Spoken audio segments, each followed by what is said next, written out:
고전을 모르면 고전한다. Y주유 영산대학교 이동성 박사 지금 연결돼 있습니다. 박사님 안녕하세요. 네, 안녕하세요. 네. 자, 2주간의 공백이 있긴 했는데요. 먼저 이 지난 시간 내용부터 정리를 좀 해주시겠습니까? 네, 지난 시간 논어 위정편에 나오는 하기불사정망 사이불학적태에 대한 이야기를 했습니다. 내용을 좀 이제 살펴보면 하기불사정망 즉 이제 배우기만 하고 곰곰이 생각하지 않으면 남는 것이 없다는 이야기였죠. 이제 그 배운 것을 자기 것으로 곰곰이 생각을 해서 익혀야 한다는 이야기라고도 할 수 있겠습니다. 네. 예, 우리가 이제 공부나 직장에서 일을 할 때 배우기만 하고 곰곰이 생각하지 않으면 남는 것이 없다는 것입니다. 우리가 이제 배운 내용에 대하여 궁리를 해야 한다는 것이었고, 이 궁리는 곧 이해를 하는 것이라고도 할 수 있겠습니다. 우리는 이제 이해하는 만큼 가질 수 있는 것이 아닌가라고도 유추해 봅니다. 특히 이제 공부를 하는 방법에 있어서 배운 것을 곰곰이 생각, 즉 궁리를 통해 정리를 하는 것이 무엇보다 중요하다고 볼 수 있겠죠. 이제 그 다르게 이야기하면 복습의 중요성을 다시 한번 일깨워 주는 것이라고도 할 수 있겠습니다. 다음 문장으로 이제 그 사이불학적태입니다. 사이불학적태는 생각만 하고 배우지 않으면 위태로워진다는 것이죠. 어떤 사람이 이제 곰곰이 혼자서 생각만 하여 자기 세계에 빠져버리는 경우를 들 수 있겠습니다. 자기 생각이 도취되어 배우지 않으면 다른 사람과 소통이 어려워질 수 있겠습니다. 다른 사람과 소통이 이루어지지 않으면 고통이 온다는 것이죠. 따라서 이제 생각, 공상에만 빠져 배우지 않으면 현실과 거리가 멀어질 수 있다는 것과 맥을 같이 한다고도 할 수 있겠습니다. 공자님도 며칠 식사도 하지 않고 잠도 자지 않고 생각에 빠졌지만 배우는 것만 못하다라는 이야기를 합니다. 따라서 이제 혼자 공상에 빠져 생각만 할 것이 아니라 배움을 통해 균형을 잡아가는 것이 무엇보다 중요하다는 이야기였습니다. 하기불사정망 사이불학적태는 우리가 이제 배움을 실천하는데 의미 있는 방법론이 아닌가 생각해 봅니다. 우리가 지금 프로그램에서 지난주를 되새기는 것도 같은 맥락이라고 할 수 있겠습니다. 네. 자, 이렇게 하기불사증망 사이불학적태에 대해서 배워봤었는데, 자, 그럼 오늘은 좀 어떤 고전을 알아볼까요? 네, 우리가 이제 배움에 대한 주제로 이야기를 하고 있습니다. 네. 배움에 대한 이야기, 논에 나오는 걸 조금 이어가고자 합니다. 네. 자, 그럼 오늘은 배움에 대한 좀 어떤 이야기입니까? 네, 오늘은 이제 논어 자한편에 나오는 자재천상왈 서자여 사부 불사주야로다라는 문장입니다. 네. 자, 그럼 이건 어떤 내용을 갖고 있습니까? 그렇습니다. 이제 먼저 문장을 좀 살펴보면요. 자재천상, 공자 동양의 성인이죠. 공자께서 흐르는 냇가에서 계시면서 바라보고 이야기를 했죠. 서자여 사부, 물이 흐르는 모양을 보고 이제 말씀을 하시는 겁니다. 이렇게 흘러가는구나. 불사주야로다. 밤낮으로 흘러 멈추지 않는구나라고 이야기를 했습니다. 네. 자, 그러니까 이 공자가 흐르는 시냇물을 보고 한 말씀 같은데 이 배움에 대한 의미가 또 있겠군요. 그렇습니다. 이제 그 공자께서 흐르는 시냇물을 보고 물이 끊임없이 흘러가는 것을 보고 깨달음을 느낀 듯합니다. 네. 자, 그러면 이렇게 시냇물이 끊임없이 쉬지 않고 흘러가는 것을 보고 이 혹시 뭐 성실함, 뭐 꾸준함에 대해서 얘기를 한 걸까요?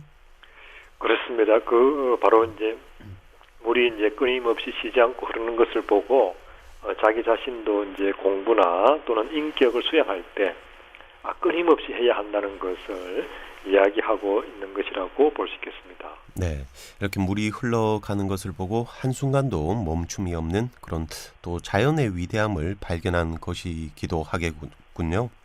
그렇습니다. 이제 그 물이 한순간도 멈추지 않고 이제 흐르는 자연의 어떤 위대함을 보고 깨달았다고 할 수 있겠죠. 학문을 할 때 또는 어떤 일을 할 때 우리가 이제 만시간의 법칙이라는 게 있는데요.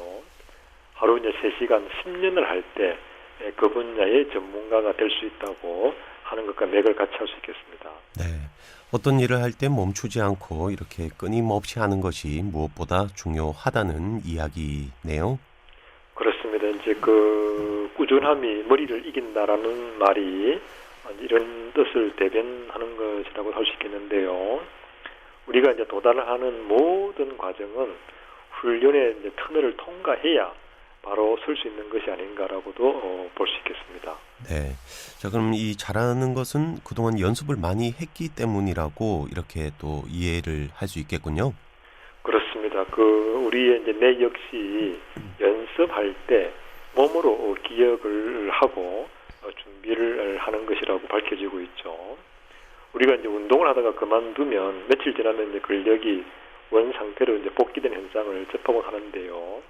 이러한 원리도 우리의 뇌는 훈련을 이제 하면 집중해서 근력이 만들어지지만 반복해서 훈련을 하지 않으면 필요가 없다고 생각하여 근력이 철수하는 것과도 맥을 같이 한다고 할 수 있겠습니다. 네. 그러니까 우리가 잘한다는 것은 이 오랜 노력과 또 연습을 통해서 가능하다는 의미가 되겠군요. 바로 그렇습니다. 이제 그 운동이라는 것이 우리가 이제 지루한 부분이 있지 않습니까? 네. 네, 공부도 마찬가지인데 바로 이제 이 지루한 부분을 극복해야 바로 쓸 수 있다는 것이라고 할 수 있겠죠. 우리가 이제 뭐 예를 들어 보면 그 달걀이 병아리가 되기 위해서는 이제 닭의 어미가 알을 품는 절대 시간이 필요한 것과 같이 몰입의 시간이 필요하다. 이렇게 또 우리가 느낄 수 있겠습니다. 네. 공자는 이렇게 흐르는 시냇물을 보고 큰 깨달음을 얻은 것 같습니다. 자, 이 시냇물의 물이라는 것이 또 지식을 내포하는 그런 뜻도 갖고 있겠군요. 그렇습니다. 이제 그 지식과 물을 연관시키는 이제 의견이죠. 우리가 이제 알고 있는 지자요수라는 말이 있습니다. 즉 이제 지혜로운 사람은 물을 좋아한다. 우리 그 부남철 영산대 교수 논어정독에서도 이 물과 지식의 관계에서 지식이란 물처럼 시대와 지역을 넘어서 확산되는 보편성이 있다는 점에서 착안한 말이라고도 이야기를 하고 있습니다. 아마 이 상당히 의미 있는 발견이라고 보고요. 지식과 물은 이제 넓게 퍼지는 속성을 가지고 있기 때문에 이렇게 표현을 한 것이라고도 볼 수 있겠습니다. 바로 이제 물이 주는 속성을 잘 표현한 것이다라고도 볼 수 있겠습니다. 네, 이렇게 물이 가진 속성 가운데 지자 요수는 그러니까 이 지식을 좋아하는 사람이 물을 좋아한다라는 생각도 드는데 또 지식을 추구하는 사람은 물이 끊임없이 흐르는 것처럼 꾸준히 공부하는 그런 자세를 또 갖춰야 한다는 뭐 교육적인 의미도 찾을 수 있겠군요. 바로 그렇습니다. 이제 그 물이 주는 속성, 즉 보편성을 지식을 습득하는 과정과 맥을 같이 한다고 할 수 있겠는데요. 물은 또 이제 하구에 다다를수록 넓게 퍼지는 것을 발견할 수 있지 않습니까? 바로 이 그 지식을 추구하는 것도 물과 같이 목적지는 넓게 다른 사람에게 도움을 주는 지식이 되어야 한다는 것이라고 볼 수 있겠습니다.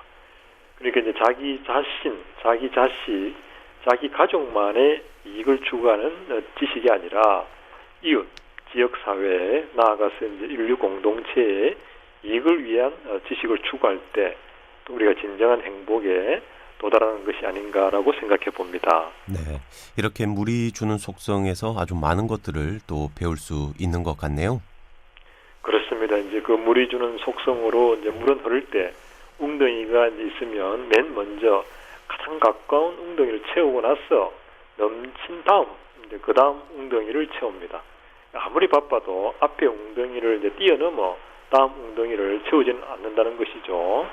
이것은 이제 사랑을 실천할 때 먼저 자기 자신을 사랑하고 다음에 이제 가족을 사랑하고 나아가 넘치는 것으로서 이제 이웃을 사랑하는 순수로 나아가는 것이 또 물이 웅덩이를 채우는 과정에서 자연의 법칙에서 사랑의 방법을 배우는 것이 아닌가 생각해 봅니다. 네, 이렇게 또 물의 흐름에서 사랑의 방법 또 순서를 배우는 아주 의미 있는 이야기인 것 같네요. 그렇습니다. 이제 그 우리가 최고의 스승은 자연이 아닌가라고도 생각해 볼 수 있겠고요. 이제 어느 시인은 자기가 시를 쓰는 것이 아니라 자연이 이야기한 것을 받아 적을 뿐이다라고도 표현하는 것도 맥을 같이 한다고 할 수 있겠습니다. 네. 이렇게 자연의 법칙에 또 순응하는 것 역시 지혜로운 삶이겠군요. 그렇습니다. 이제 우리가 그 프랑스에서 일을 할 때 가장 많이 듣는 이야기 중에 하나가 이제 바로 자연스럽게라고 합니다. 우리의 이제 고통이 이 원인을 살펴보면 자연스러움의 이치를 벗어난 만큼 고통이 비례하는 것이 아닌가라고도 생각해 봅니다. 네. 이 자재천상활 서자여 사부인저 불사주야로다. 이 정약용 선생도 이 문장에 대해서 의견을 제시한 걸로 아는데 설명을 좀 해주시겠습니까? 그렇습니다. 그 정약용 선생님은 이제 시냇물이 흐르는 것을 보고 이제 인생의 비유를 하면서 태어나서 죽을 때까지 한 순간도 삶의 흐름이 멈추지 않는 것이 마치 이제 작은 마차를 타고 언덕길을 내려가는 것과 같다라고 비유를 했습니다. 그러면서 이제 멈추지 않고 흘러가는 이제 인생에서 인격 수양과 학업의 때와 기회를 놓치지 말라는 이야기로 해석을 해주고 있습니다. 네, 이렇게 시냇물이 흐르는 것을 보고 많은 삶의 지혜를 배운 시간이었던 것 같습니다. 자, 이제 마쳐야 될 시간인데요. 오늘은 어떤 시를 좀 들려주시겠습니까? 네, 오늘은 그 도종환 시인의 어떤 그 단풍이 드는 날이 생각이 납니다. 네, 자, 그럼 부탁드립니다. 도종환, 단풍이 드는 날, 버려야 할 것이 무엇인지를 아는 순간부터 나무는 가장 아름답게 불탄다. 제 삶의 이유였던 것, 제 몸의 전부였던 것, 아낌없이 버리기로 결심하면서 나는 생의 절정에 선다.